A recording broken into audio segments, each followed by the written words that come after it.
Hello everyone, कैसे हो आप सब। स्वागत है आपका एक बार फिर से एम आईएएस बाय ईशू शर्मा पर। दोस्तों, आज की जो हमारी क्लास रहेगी वो रहेगी पॉलिटी की, यानी इंडियन पॉलिटी। और जो हमारा टॉपिक है वो रहेगा संसद यानी कि पार्लियामेंट।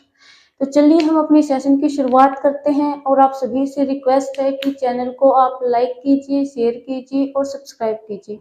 चलिए हम सबसे पहले अपने टॉपिक पे चलते हैं और शुरुआत करते हैं क्लास की। देखो, पार्लियामेंट, जिसको आप हिंदी में कहोगे क्या, संसद। संसद क्या है? तो संसद संघीय सरकार का यानी कि केंद्र सरकार का एक विधायी अंग है। क्या? एक विधायी अंग है जो क्या करता है, कानून बनाता है, विधि बनाता है। ठीक है, तो इसलिए इसको विधायी अंग कहा गया है।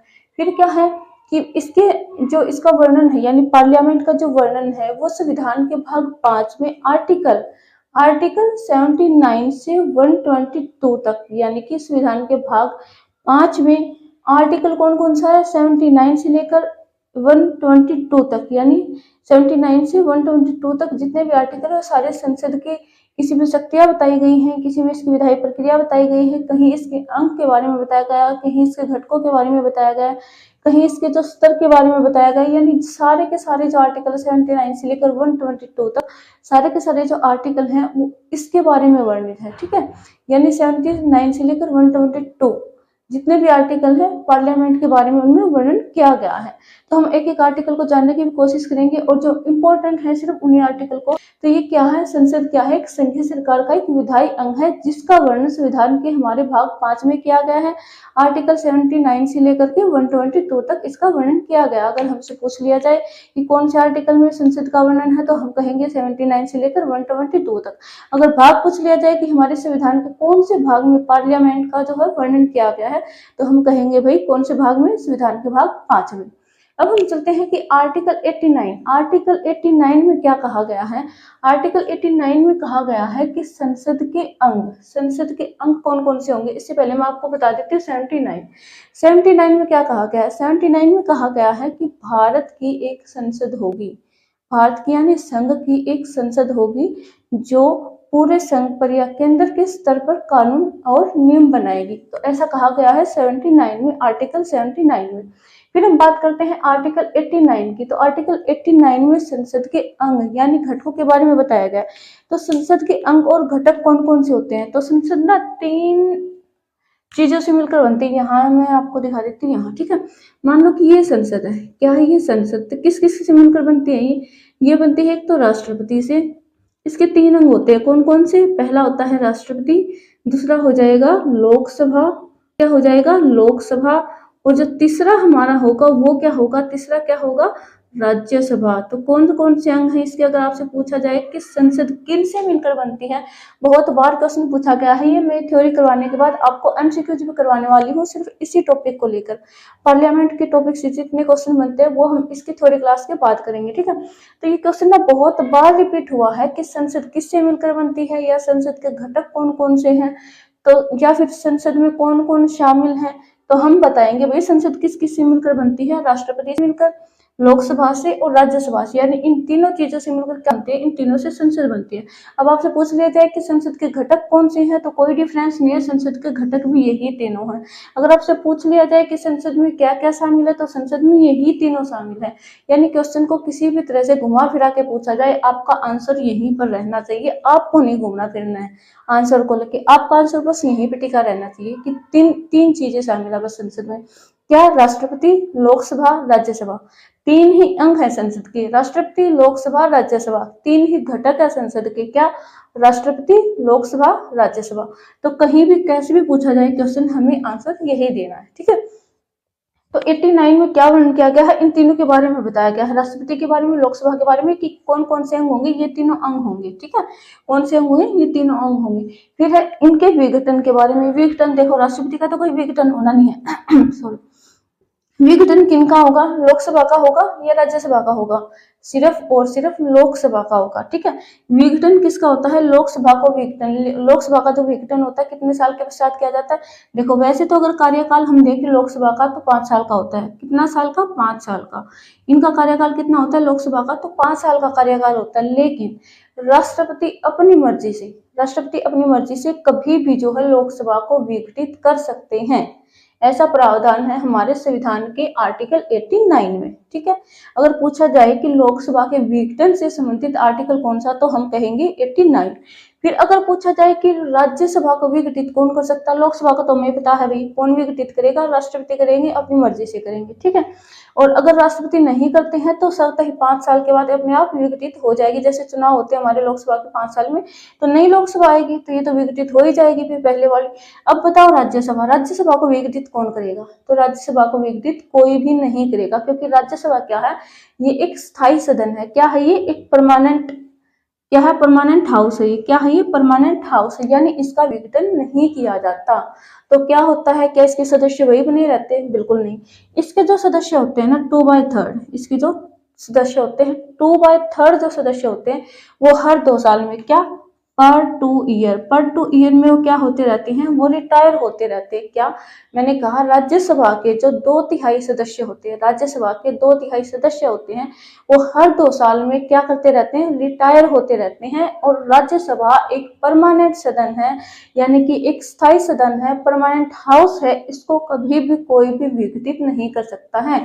और लोकसभा की अगर आपसे पूछी जाए तो लोकसभा को हमारे राष्ट्रपति जी विघटित कर सकते हैं, और अगर विघटित कब करेंगे, तभी विश्वास खो देगी अपना। ठीक है, तब अगर सरकार अपना विश्वास खो देगी तब इसको विघटित किया जाएगा, अदरवाइज विघटित नहीं करेंगे। बिना रीजन के क्यों करेंगे, वो भी है ना, रीजन से ही करेंगे। लेकिन अगर कोई भी रीजन ऐसा नहीं होता है और राष्ट्रपति इसको विघटित नहीं करते हैं, तो 5 साल के बाद, जैसे हमारी नई लोकसभा के चुनाव होते हैं हर 5 साल के बाद, तो वैसे 5 साल के बाद ये स्वतः विघटित हो जाएगी, तब नई लोकसभा आ जाएगी, तो उससे पहले क्या है, ये विघटित हो जाएगी। ठीक है, अब हम बात करते हैं ये सारी की सारी जो बातें दी गई हैं वो सिर्फ आर्टिकल 89 में दी गई हैं, चाहे वो राज्यसभा के विघटन से संबंधित हो, चाहे वो लोकसभा के विघटन से संबंधित हो, चाहे वो संसद के अंगों से संबंधित हो, संसद के घटकों से संबंधित हो, संसद किस किस से मिलकर बनी है, ऐसा कुछ क्वेश्चन पूछा जाए तो हमारा आंसर रहेगा क्या, आर्टिकल 89 में ऐसा वर्णित है। इन सबके बारे में किस में बताया गया है, आर्टिकल 89 में बताया गया है।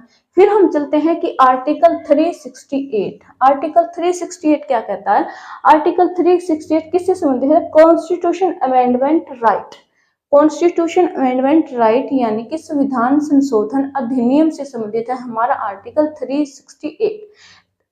अनुच्छेद 368 क्या कहता है, आर्टिकल 368 कहता है कि अगर कोई भी संविधान संशोधन करना है तो उसका राइट किसके पास है, यानी कि संविधान में अगर संशोधन करना है तो उसमें कौन करेगा, तो कौन करेगा, हमारी संसद करेगी। कौन करेगी, हमारी संसद करेगी। ये अधिकार सिर्फ और सिर्फ किसके पास है, वो सिर्फ, ठीक है, किसके पास है राइट, कॉन्स्टिट्यूशन अमेंडमेंट राइट किसके पास है, वो सिर्फ संसद के पास है। किस आर्टिकल के तहत संसद जो है संविधान में संशोधन कर सकती है, वो आर्टिकल 368 के तहत कर सकती है। अनुच्छेद 368 कहता है कि अगर संविधान में पहले से उपबंध जो है उनमें कोई संशोधन करना है, यानी पहले जो नियम या अधिनियम बना दिए गए उनमें अगर हमें कोई संशोधन करना है तो हम क्या करेंगे, आर्टिकल 368 के तहत हमारी जो संसद है वो उसमें संशोधन करेगी, नए कानून बनाएगी। ठीक है, फिर आर्टिकल 108 के तहत राष्ट्रपति द्वारा संयुक्त अधिवेशन। अब आर्टिकल 108 क्या कहता है, आर्टिकल 108 ये कहता है कि अगर कोई विधेयक पारित होता है लोकसभा में, ठीक है, लोकसभा ने अपनी सहमति उस पर दे दी, राज्यसभा उस पर सहमति नहीं देती है, कोई साधारण विधेयक की बात हो रही है, सिर्फ साधारण विधेयक की बात हो रही है। ठीक है, कोई लोकसभा में पारित हुआ विधेयक, लोकसभा ने अपनी सहमति दे दी, राज्यसभा में क्या, राज्यसभा ने उस पर सहमति नहीं दी। लोकसभा ने पारित किया लेकिन राज्यसभा ने उस पर सहमति नहीं दी, कोई साधारण विधेयक है, उन दोनों में चल गया विवाद, किसमें, लोकसभा में और राज्यसभा में। तो उन दोनों की संयुक्त बैठक, यानी कि इन विवाद को, जो इन दोनों के बीच में जो विवाद हुआ है उनको सुलझाएगा कौन, उनको सुलझाएगी हमारी संसद। कैसे सुलझाएगी, वो दोनों की संयुक्त बैठक बुलाएगी, यानी राज्यसभा वाले आप भी आ जाओ भाई, लोकसभा वाले आप भी आ जाओ, उन दोनों की संयुक्त बैठक बुलाएगी। उसकी अध्यक्षता कौन करेंगे, उसकी अध्यक्षता देखो बुलाएगी कौन, बैठक कौन बुलाएगा, बैठक बुलाएंगे हमारे राष्ट्रपति, लेकिन उसकी अध्यक्षता कौन करेगा, अध्यक्षता भी राष्ट्रपति करेंगे। अगर 108 के तहत की बात हो रही है, अगर आपसे पूछा जाए कि आर्टिकल 108 के तहत संयुक्त अधिवेशन की अध्यक्षता कौन करता है, आपको ये चीज ध्यान रखनी है कि 108 के तहत अगर आपको कहा जाता है तो उसकी अध्यक्षता कौन करेंगे, उसकी अध्यक्षता करेंगे हमारे राष्ट्रपति।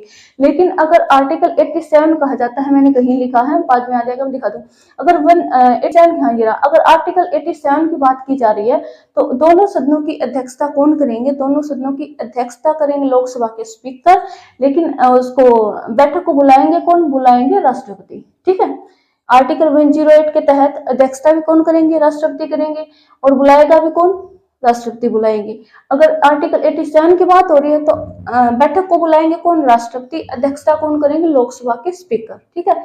और ये सिर्फ ये 108 के तहत जब बैठक बुलाई जाती है तो ये सिर्फ साधारण विधेयक पर अगर कोई विवाद चल रहा हो तब बुलाए। दो इसमें अपवाद है। क्या अपवाद है? अगर धन विधेयक से संबंधित कोई मामला है तो वो कभी भी संयुक्त बैठक को बुलाकर सुलझाया नहीं जाएगा।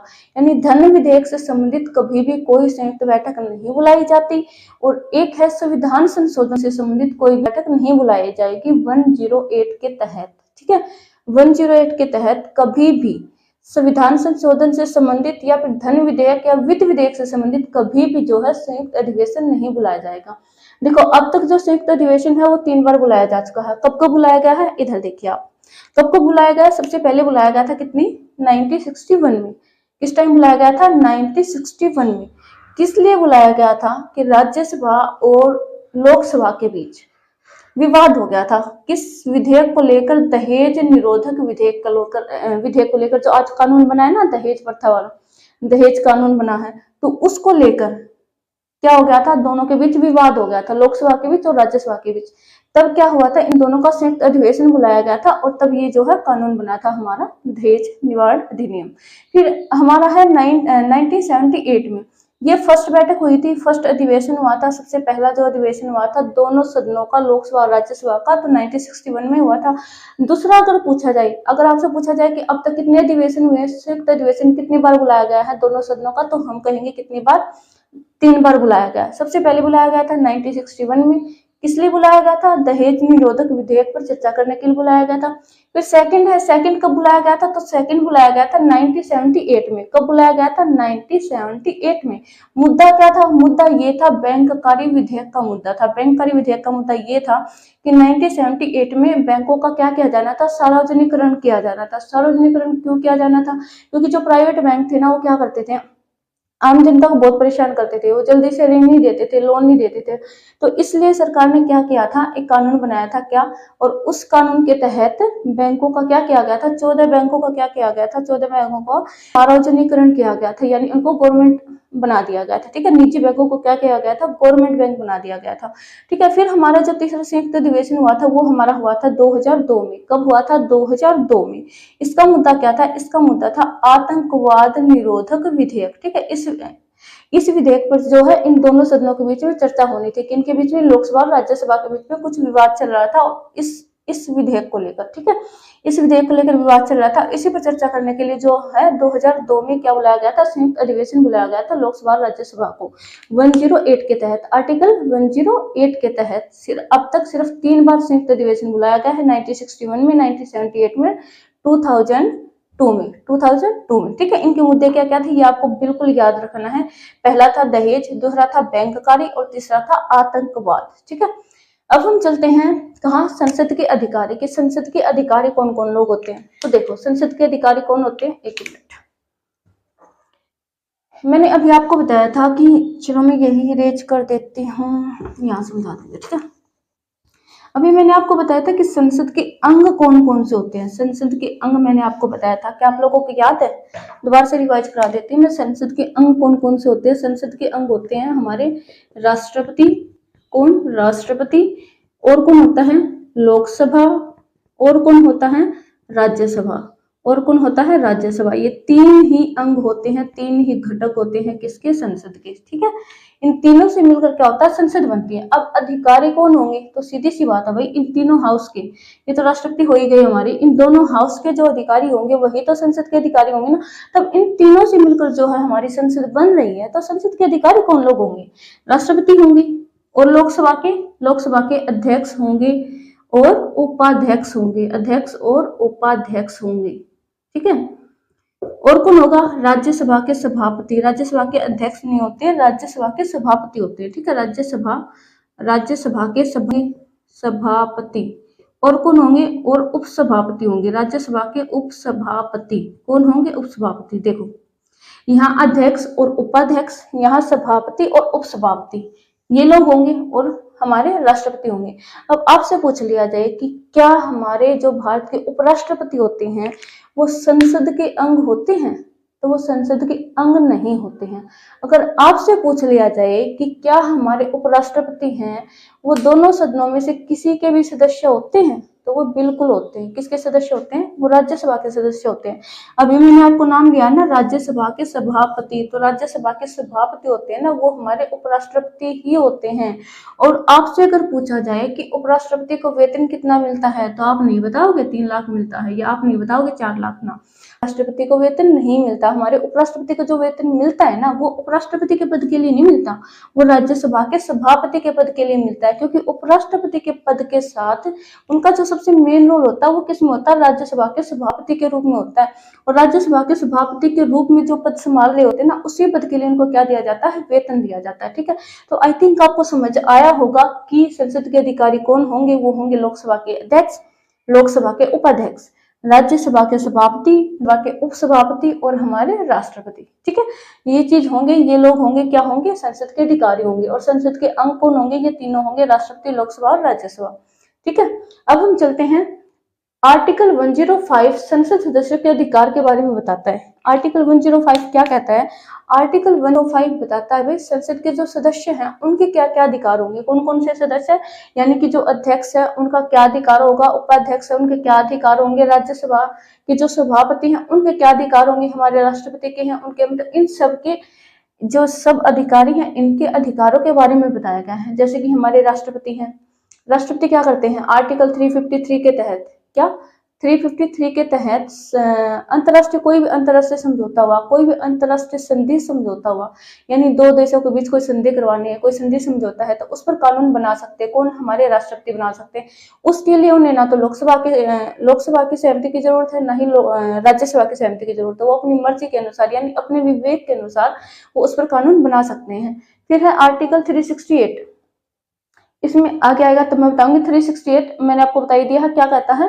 इनके जो अधिकारी होते हैं संसद के, उनकी क्या बताता है? अधिकारों के बारे में बताता है। जैसे कि जो लोकसभा के अध्यक्ष होते हैं, लोकसभा के अध्यक्ष, लोकसभा को एक विशेष अधिकार प्राप्त है। पहली बात तो जो लोकसभा के अध्यक्ष होते हैं वो दोनों सदनों की संयुक्त बैठक की क्या करते हैं? अध्यक्षता करते हैं।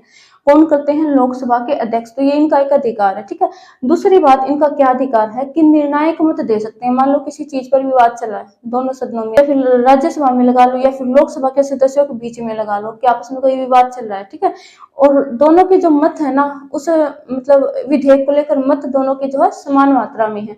लेकिन अब इनके पास ना एक अधिकार होता है कि इनके पास लोकसभा के अध्यक्ष के पास एक अधिकार होता है। मान लो ए एक पार्टी है और बी एक पार्टी है, इसके पास भी वोट है, मान लो 17 वोट है, इसके पास भी 17 वोट हैं। तो अब किसको विजयी घोषित करें? क्योंकि अध्यक्षता तो हमारी यही कर रहे हैं ना, लोकसभा के अध्यक्ष। किसको विजयी घोषित करें? तो ये किसी को नहीं करेंगे। ये क्या है? इनके पास एक अधिकार होता है इनका खुद का वोट देने का। ये चाहे तो अपना वोट इसको दे सकते हैं, और अगर अध्यक्ष यानी लोकसभा अध्यक्ष चाहे तो ये अपना वोट इसको दे सकते हैं, यानी पार्टी ए या बी किसी को भी अपना वोट दे सकते हैं। और इस वोट को क्या कहते हैं? इसको हम कहते हैं निर्णायक मत। क्या कहते हैं इसको? निर्णायक मत। ठीक है, तो इनके जो अधिकार हैं, अध्यक्ष जो लोकसभा के अध्यक्ष हैं, इनका अधिकार मैंने आपको बताया है। एक तो क्या है? वो दोनों सदनों के संयुक्त बैठक के क्या करते हैं? अध्यक्षता करते हैं। आर्टिकल 87 के तहत, आर्टिकल 87 के तहत, ना कि 108। 108 की अगर बात हो रही है तो हमारे राष्ट्रपति दोनों सदनों की अध्यक्षता करेंगे। लेकिन अगर बात हो रही है 87 की, तो अध्यक्षता कौन करेगा? हमारे लोकसभा के स्पीकर करेंगे। पहला अधिकार इनका ये था। दूसरा अधिकार ये है कि ये निर्णायक मत, अपना जो इनका खुद का निर्णायक मत होता है, वो किसी भी पार्टी को अपना दे सकते हैं। ठीक है, अपनी मर्जी से वो किसी भी पार्टी को दे सकते हैं, जैसे कि मैंने आपको यहाँ बताया है। तो ऐसे सभी के जो अधिकार हैं, जैसे मान लो सभापति हैं, राज्यसभा के सभापति हैं, इनका अधिकार क्या है? राज्यसभा के सभापति मैंने अभी आपको बताया है कौन होते हैं। राज्यसभा के सभापति हमारे उपराष्ट्रपति होते हैं। तो मान लो कि राष्ट्रपति हमारे हैं, वो अपने पद पर नहीं है। क्या? राष्ट्रपति हमारे अपने पद पर नहीं है, तो राष्ट्रपति के पद को कौन संभालेगा? उपराष्ट्रपति संभालेंगे, है ना। एक बार इरेज करके मैं दिखा देती हूँ। ये आप सबको पता होगा कि अगर राष्ट्रपति का पद खाली है तो उसके पद को कौन संभालेंगे? उपराष्ट्रपति संभालेंगे। ठीक है, ये राष्ट्रपति का पद है, ये खाली है, और यहाँ है उपराष्ट्रपति हमारे, यानी कि उपराष्ट्रपति कौन है? सभापति हैं। सभापति ही कौन है? हमारे उपराष्ट्रपति हैं। तो ये जो लोग थे ये दोनों एक ही है। ठीक है, ये हमारा राष्ट्रपति का पद खाली है, तो क्या किया? ये सभापति जी हैं जो यहाँ से यहाँ उठ कर आ गए, क्योंकि राष्ट्रपति का अगर पद खाली होता है तो कौन संभालता है उसको? उसको कौन संभालेंगे? उपराष्ट्रपति संभालेंगे। तो अब एक चीज देखो कि राष्ट्रपति जो इस पद पर थे वो यहाँ से उठकर यहाँ आ गए, तो ये पद भी तो खाली हो गया ना, है ना। तो अब ये बताओ मुझे कि उपराष्ट्रपति जब यहाँ से यहाँ आए राष्ट्रपति के पद पर, तो इनके क्या अधिकार होंगे? क्या ये अधिकार इनके सेम सभापति वाले रहेंगे, या फिर ये राष्ट्रपति के पद पर चले गए हैं तो जो इनके अधिकार होंगे वो भी राष्ट्रपति के समान इनके अधिकार होंगे? तो ये अधिकार ना इनके पोस्ट के साथ बिल्कुल चेंज हो जाएंगे। तब ये सभापति के पद पर थे तो इनके अधिकार सभापति वाले थे, लेकिन अगर ये राष्ट्रपति के पद पर चले जाते हैं उनके पद को कार्यभार को संभालने के लिए, तो इनके जो अधिकार होंगे वो भी राष्ट्रपति के समान होंगे। तो ये हमारे उपराष्ट्रपति का अधिकार है। तो ये सब अधिकार किसके कौन से आर्टिकल में बताए गए हैं? ये सब अधिकार बताए गए हैं हमारे आर्टिकल 105 में। यानी संसद के जितने भी सदस्य हैं उनके सभी के अधिकारों के बारे में, विशेषाधिकारों के बारे में बताया गया है आर्टिकल 105 में। फिर ये मैंने आपको बता दिया। फिर हम चलते हैं कि संसद के संसद के स्तर कितने होते हैं? तो संसद के एक साल में 3 स्तर बुलाए जाते हैं। 3 स्तर बुलाए जाते हैं, 4-4 महीने के अंतराल में लगा लो, या फिर इनका अलग अलग टाइम होता है। सबसे पहला स्तर हमारा कौन सा होता है? बजट स्तर होता है। बजट स्तर कौन सा होता है? फरवरी से शुरू होता है। आप सभी को शायद पता ना हो तो मैं बता देती हूँ कि जो बजट होता है कब पेश किया जाता है? बजट हमेशा फरवरी में पेश किया जाता है। लेकिन ये भी नहीं है कि फरवरी की किसी भी तारीख को पेश कर दिया, ऐसा नहीं है। फरवरी का जो फर्स्ट वर्किंग डे होगा, मान लो 1 तारीख का मंडे है तो 1 तारीख को ही बजट पेश किया जाएगा। कुछ भी हो 1 फरवरी को ही किया जाएगा। लेकिन अगर 1 फरवरी का संडे है तो फिर वो मंडे को, मान लो 2 तारीख का मंडे है तो 2 तारीख को पेश किया जाएगा। मान लो 1 तारीख का संडे है, 2 तारीख का फरवरी में क्या तो आ जाता है, कुछ भी आ जाता है, कोई भी मान लो फेस्टिवल है या फिर कोई भी लगा लो कि कोई हॉलीडे है, तो अगर 2 को भी नहीं है, मान लो 1 का संडे हो गया, 2 को कोई हॉलीडे हो गया, तो 3 को फिर जो वर्किंग डे होगा यानी फर्स्ट वर्किंग डे, फरवरी का जो भी फर्स्ट वर्किंग डे होगा उसी दिन, फरवरी का जो फर्स्ट वर्किंग डे होगा, फर्स्ट वर्किंग डे, उसी दिन क्या किया जाता है? बजट को पेश किया जाता है। और इसलिए हमारा जो इसी को क्या कहा जाता है? बजट स्तर कहा जाता है। बजट स्तर शुरू कब से होता है? बजट स्तर कब से शुरू होता है? ये फरवरी से शुरू होता है। और कब तक चलता है? ये कब तक चलता है? मई तक चलता है। ठीक है। फिर हमारा दूसरा स्तर आता है। दूसरा कौन सा आता है? मानसून स्तर। दूसरा स्तर कौन सा आता है? मानसून स्तर। ये कौन सा स्तर है? ये रहता है हमारा जुलाई से लेकर सितंबर तक। ये कब तक रहता है? इसकी टाइमिंग क्या है? इसकी है जुलाई से सितंबर। देखो आपको ना इतनी गहराई से पूछा जा सकता है क्योंकि ये क्या है, ये यूपीएससी है और इतने आसान क्वेश्चन तो पूछेगी नहीं। ठीक है, इतने आसान तो ये पूछेगी नहीं, गहराई से ही पूछेगी। तो आपसे पूछा जा सकता है कि मानसून स्तर का जो कार्यकाल होता है वो कितना होता है, कब से कब तक का होता है? तो हम बताएंगे कब से कब तक का, जुलाई से सितंबर तक का होता है। फिर अगर आपसे पूछा जाए कि शीतकालीन जो स्तर होता है उसका कार्यकाल कब से कब तक का होता है, तो हमारा इसका कार्यकाल रहेगा नवंबर से लेकर दिसंबर तक। कब तक का रहेगा? नवंबर से लेकर दिसंबर तक। ठीक है। अगर आपसे टोटल पूछा जाए कि संसद के कितने स्तर बुलाए जाते हैं एक वर्ष के अंदर, तो संसद के 3 स्तर बुलाए जाते हैं। अगर कम से कम पूछा जाए कि एक वर्ष के अंदर संसद के कम से कम कितने स्तर बुलाए जा सकते हैं, तो 2 स्तर बुलाए जा सकते हैं। कितने? 2 बुलाए जा सकते हैं। ठीक है। और जो 2 बुलाए जाएंगे उनमें कम से कम 6 महीने का अंतराल होना चाहिए। क्या? 6 महीने का। मान लो एक स्तर को बुलाया गया फरवरी में, तो दूसरे को कब बुलाया जाएगा? दूसरे को बुलाया जाएगा फिर अगस्त में। कब बुलाया जाएगा? अगस्त में। यानी दोनों सत्रों के बीच 6 महीने का अंतराल हो, ऐसा जरूरी है। ठीक है। तो ये हमने पढ़ लिया संसद के सत्र के बारे में। अब हम चलते हैं कि संयुक्त अधिवेशन या बैठकों की अध्यक्षता कौन करता है। तो ये तो मैं आपको पहले ही यही बता चुकी हूँ कि संयुक्त अधिवेशन या बैठकों की अध्यक्षता कौन करते हैं? हमारे स्पीकर करते हैं, आर्टिकल 1184 के अनुसार। ठीक है। कौन से आर्टिकल में ऐसा कहा गया है कि जो संयुक्त अधिवेशन या बैठक है उनकी अध्यक्षता हमारे स्पीकर करेंगे? कौन से आर्टिकल में कहा गया है? 118 में कहा गया है। ठीक है। यानी 118 में, खंड 4 में अगर हम देखें अनुच्छेद 118 के भाग 4 में ऐसा कहा गया है कि संयुक्त अधिवेशन की जो अध्यक्षता है वो कौन करेगा? तो लोकसभा के स्पीकर करेंगे। ठीक है। लोकसभा के स्पीकर, स्पीकर से मतलब लोकसभा के स्पीकर से मतलब है कि स्पीकर का मतलब हुआ हिंदी में अध्यक्ष। अध्यक्ष सिर्फ लोकसभा के ही होते हैं, राज्यसभा के क्या होते हैं? सभापति और उपसभापति होते हैं। ठीक है। तो इनकी अध्यक्षता कौन करेंगे? स्पीकर करेंगे। लोकसभा के स्पीकर कौन से आर्टिकल में कहा गया, कौन से अनुच्छेद में? तो 118 के भाग 4 में कहा गया है ऐसा। फिर हम चलते हैं कि हमने आपको बता दिया है कि जो संयुक्त बैठक है वो 3 बार बुलाई गई है, 1961 में, 1978 में, 2002 में बुलाई गई है।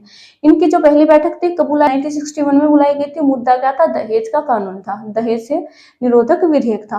फिर हमारा 1978 था, दूसरी जो संयुक्त बैठक बुलाई गई थी उसका जो रीजन था बुलाने का वो क्या था? वो था हमारा क्या? बैंककारी विधेयक, यानी कि बैंकों का सार्वजनिकरण था। फिर तीसरा विधेयक आता था हमारा तीसरा, जो 2002 में जो तीसरी संयुक्त बैठक बुलाई गई थी 2002 में, उसका मुद्दा क्या था? उसका था आतंकवाद निरोधक विधेयक। क्या था इसका मुद्दा? आतंकवाद निरोधक विधेयक। तो ये चीज आपको याद रखनी है। हम चलते हैं कि संसद में प्रस्तुत विधेयक, प्रस्तुत कौन कौन से विधेयक हैं जो संसद में प्रस्तुत किए जाते हैं?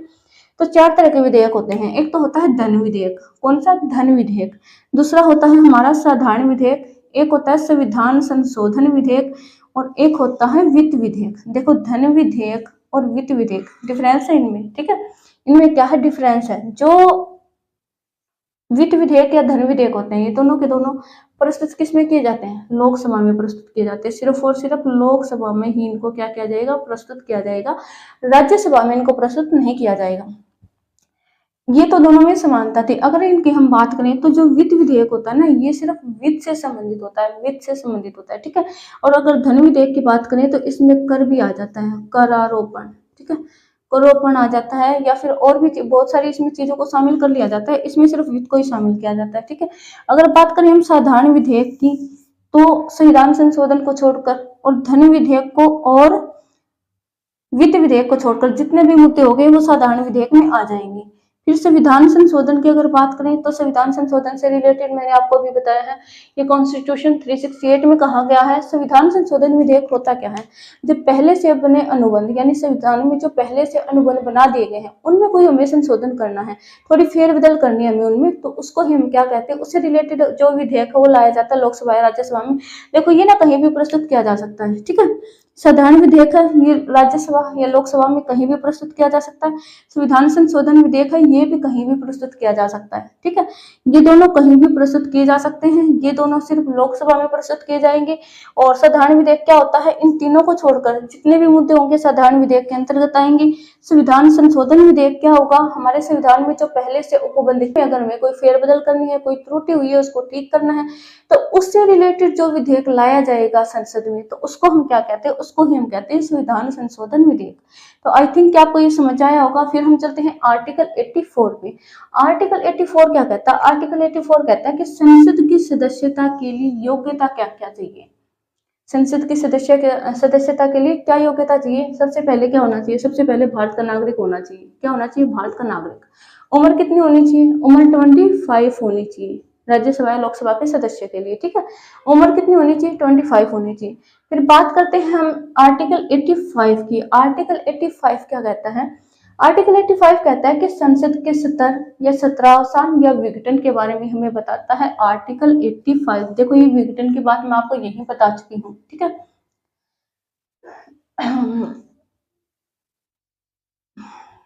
आर्टिकल देखो 89 में क्या था? संसद के अंगों के बारे में बताया गया था और उनके जो विशेषाधिकार है उनके बारे में बताया गया था, ठीक है। 89 में बात करें 85 की।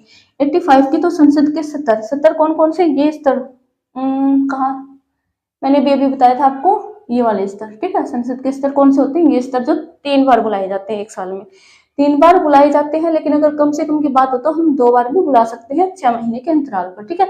इन्हीं स्तर की बात हो रही है यहाँ। तो ये मैं आपको पहले से डिटेल में बता चुकी हूँ। सत्रावसान विघटन, विघटन का मतलब होता है लोकसभा का ही विघटन किया जा सकता है, राज्यसभा का विघटन नहीं किया जा सकता। लोकसभा का विघटन कौन करता है? हमारे राष्ट्रपति करते हैं। फिर अगर सत्रावसान की बात आ गई तो सत्रावसान क्या होता है? सत्रावसान होता है किसी भी बैठक को, मान लो दोनों सदनों की संयुक्त बैठक चल रही है तो उसको थोड़े समय के लिए रोकना, उसको हम कहेंगे सत्रावसान, ठीक है। तो ये सब इन सब के बारे में कौन से आर्टिकल में कहा गया? इन सब के बारे में आर्टिकल हमारा 85 है, वो वर्णित करता है। फिर आते हैं हम आर्टिकल 100 पर। आर्टिकल 100 पर, तो आर्टिकल 100 का भाग 1 क्या कहता है? 1 कहता है, पार्ट 1 कहता है कि लोकसभा अध्यक्ष द्वारा निर्णायक मत का प्रयोग, जो मैं आपको पहले बता चुकी हूँ कि निर्णायक मत का प्रयोग करते हैं लोकसभा अध्यक्ष। ये इनका खुद का अधिकार होता है कि वो अपने निर्णायक मत को किसी भी पार्टी को दे सकते हैं। यानी जब पार्टी दो विपक्ष दलों के मान लो 2 विपक्ष दल है, अभी मैंने आपको बताया था ए और बी है, मान लो दोनों के पास सेम वोट है, इसके पास भी 18 है, इसके पास भी 18 है। तो आर्टिकल 100 है वो क्या कहता है कि जो लोकसभा के अध्यक्ष हैं वो अपना निर्णायक मत किसी भी दल को दे सकते हैं, यानी किसी भी पार्टी को अपना निर्णायक मत वो दे सकते हैं। इसी को हम कहेंगे निर्णायक मत। जो इनका खुद का एक वोट होता है इनके पास, इनको हम कहते हैं निर्णायक मत, क्योंकि इससे निर्णय हो जाता है ना। फिर मान लो इन्होंने इसको दे दिया, पार्टी बी को दिया, तो निर्णय हो गया भाई पार्टी बी जीत गई। अगर इन्होंने ए को दिया तो निर्णय हो गया पार्टी ए जीत गई, इसलिए इसको कहते हैं निर्णायक मत। ठीक है, फिर आर्टिकल अगर 110 की बात करें तो ये धन विधेयक की परिभाषा हमें बताता है कि धन विधेयक क्या है, इसकी परिभाषा हमें बताएगा। इसकी परिभाषा दी गई है किसमें, आर्टिकल 110 में, आर्टिकल 110 में। ठीक है, तो धन विधेयक जो है वो किसमें लाया जाता है, मैंने आपको बताया है लोकसभा में लाया जाता है। और कोई विधेयक धन विधेयक है या नहीं, इसका निर्णय कौन करता है, तो इसका निर्णय भी हमारे लोकसभा के अध्यक्ष करते हैं। तो ये भी इनका एक विशेषाधिकार हो गया। ठीक है, फिर हम चलते हैं आर्टिकल 122 पे, यानी 122 पे चलते हैं। 122 आर्टिकल क्या कहता है कि न्यायालयों द्वारा संसद की कार्यवाहियों की जांच प्रतिबंधित करता है। ठीक है, आर्टिकल 122 में कहा गया है कि जो न्यायालय है ना, न्यायालय यानी न्यायपालिका हमारे जो संसद की जो कार्यवाहियां हैं उनकी जांच नहीं कर सकती, यानी कोई भी न्यायालय संसद की कार्यवाहियों की जांच नहीं कर सकता। इस पर प्रतिबंध लगाया है किस आर्टिकल ने, आर्टिकल 122 ने। तो ये थी हमारी क्लास, लेकिन अभी हम जो है एमसीक्यूज करने वाले हैं। क्या, अभी इसी टॉपिक से रिलेटेड हम जितने भी एमसीक्यू बनते हैं सारे करेंगे, क्योंकि कम से कम 200 से 250 क्वेश्चन बनते हैं इससे। ठीक है, जो रिपीट हुए हैं, बार बार रिपीट हुए हैं, मैंने बुक से लिया है, पूर्वालोकन की जो बुक ली है उसी मटेरियल लिया है। क्वेश्चन का कह रही हूँ मैं, एमसीक्यू जो मैंने लिए हैं वो पूर्वालोकन बुक से लिए हैं, तो अभी हम वही करने वाले हैं। ठीक है।